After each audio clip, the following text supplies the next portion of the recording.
All right, standing by with Coach U and Devin Dean after another victory, 4 straight for the Bruins and 4-0 in region play. Coach, we talked about this last Friday night, but coming into this one, Toccoa is a real scrappy team, really can play hard and play well. What was the key for us in the victory tonight?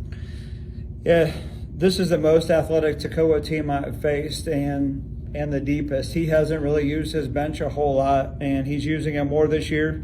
He's like us, where he's got a couple of veterans that have been all-region players of the year, like we have Nate and Jason. His guy Luke and a couple of his other guys have been region players of the year, or they've gotten awards at the end of the year. So really we have a lot of similarities with our team, and so just matching their intensity. That's it.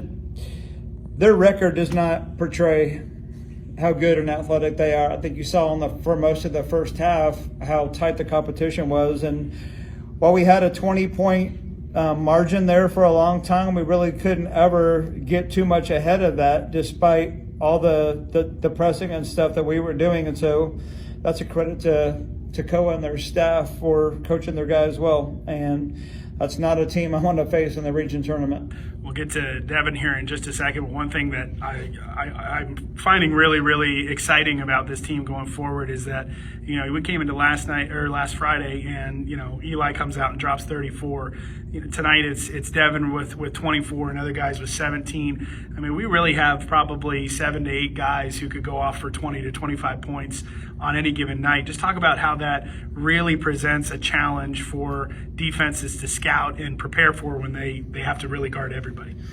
Yeah, we don't really run plays. We just run concepts, and that is a European influence. That's something that I've tried to really install since I've been here, and it's really hard to guard because you can't. Their scouting report doesn't matter because they don't know who's going to end up on any one of our guys, and so whoever we play.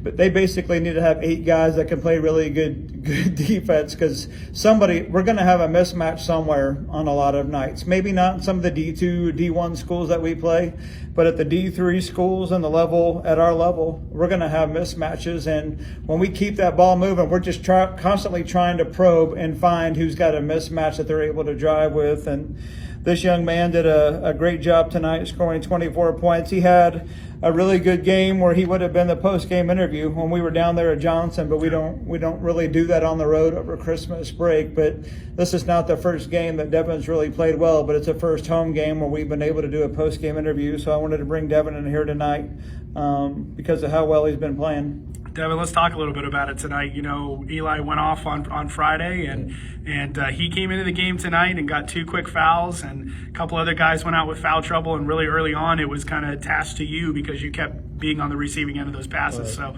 just talk about how the offense was clicking tonight. It's fun when everyone's eating, doing what they need to do. It's fun because I know my job is to attack and try to get people involved and just bring the energy by getting and ones and just finding my shooters, and it's fun when I can trust my players to do what they need to do on the court. Let's talk a little bit about that defense as well, because the defense, I feel like, really fed into the offense tonight. Got a lot of transition buckets and times when, again, as you guys already mentioned, the ball was swinging around and the defense was just kind of looking around wondering where it went. But talk about our defensive effort tonight. Our defense tonight was actually pretty good. We of course we have work to do, but it's fun when we have ball pressure and just getting turnovers, steals, and everyone's trusting each other to know where the help's coming from. And so it's a fun game when we all clicking. All right, Coach, going forward from this one, obviously we're playing against a team that we played earlier this year on Friday in Johnson in Tennessee. We opened the season with that one and fell up there in Knoxville. So talk about how we are going to, knowing this team, obviously they've grown since then as we have, but going into Friday night, how we're going to play against Johnson. They've got everything. They've got 7-foot post player. They've got really good penetration. They've got a bunch of guys who can shoot. They're really tough to match up with. But so are we, like we said. And they have a more veteran team, but a lot of times that doesn't matter. If we're playing harder, it doesn't matter that they've got a year or 2 experience. We played D1s really tough this year, and so we don't really fear anybody, and I'm not saying that to sound like any sort of arrogance. It's just that we don't go into a game fearing, but we really, really respect them.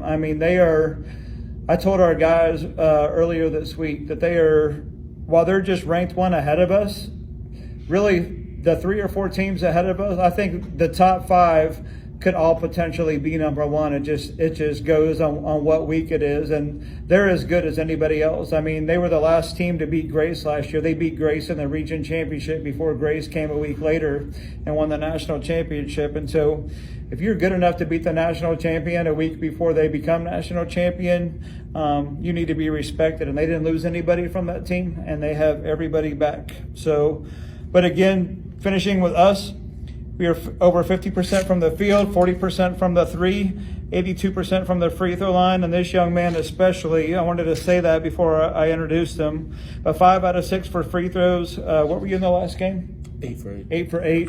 Shot really well, and that's something that I challenged him with over Christmas, and he's come in and he's put in the work, and we all know how important free throws are in close games, and I'm really proud of him just putting in that extra work like a college athlete's supposed to do, and he's seeing the benefits from that because he's getting a lot of easy points from the line.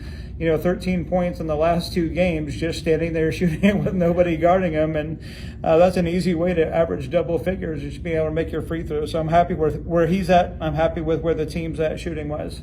All right. Thank you, guys. Thank you.